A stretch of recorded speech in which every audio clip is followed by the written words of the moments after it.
بسم اللہ الرحمن الرحیم۔ کیا آپ اسلام کی وہ کہانیاں سننا چاہتے ہیں جو دل کو ہلا دیں، ایمان کو مضبوط کر دیں اور تاریخ کے سنہری راز آپ کے سامنے کھول دیں؟ خوش آمدید ہے آپ کا ڈیلی نائٹ سٹوری میں۔ چینل کو سبسکرائب کریں اور بیل آئیکن ضرور دبائیں۔ اپنے رب کو چھوڑ دو اور ہمارے معبودوں کی عبادت کرو۔ اللہ ایک۔ اللہ اکبر، اللہ اکبر، اللہ اکبر، اللہ اکبر۔ التجرؤ على التحدي وارفع درس الشعب، لن تتخلى العيرات. أحد فنيا حتوه يا حداد.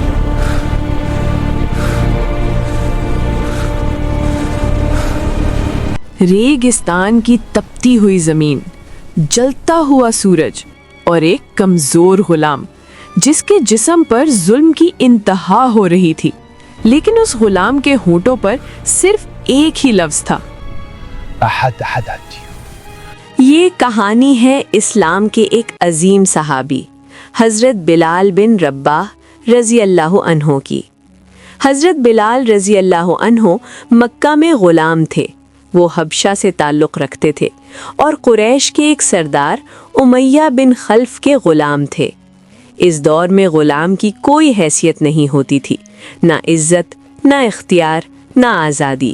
لیکن تاریخ کو بدلنے والے لوگ اکثر ایسے ہی حالات سے اٹھتے ہیں۔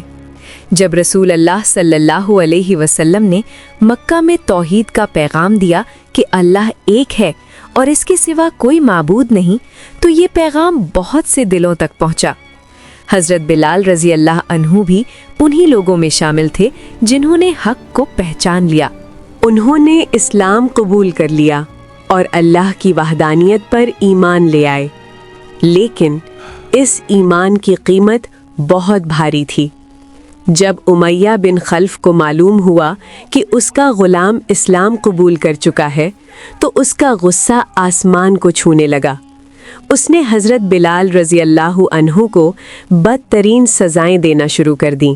مکہ کے جلتے ہوئے ریگستان میں دوپہر کے وقت جب زمین آگ کی طرح دہک رہی ہوتی تھی، حضرت بلال رضی اللہ عنہ کو گرم ریت پر لٹا دیا جاتا اور ان کے سینے پر ایک بھاری پتھر رکھ دیا جاتا۔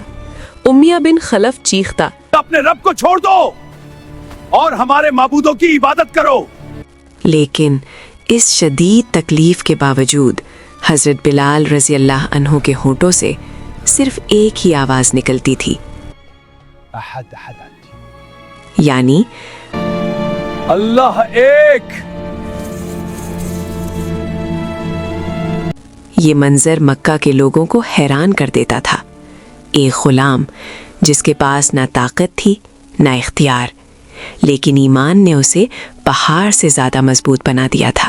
جب یہ خبر حضرت ابو بکر صدیق رضی اللہ عنہ تک پہنچی تو ان کا دل بے قرار ہو گیا۔ وہ فوراً امیہ بن خلف کے پاس گئے اور حضرت بلال رضی اللہ عنہ کو خرید لیا، پھر بغیر کسی تاخیر کے انہیں آزاد کر دیا۔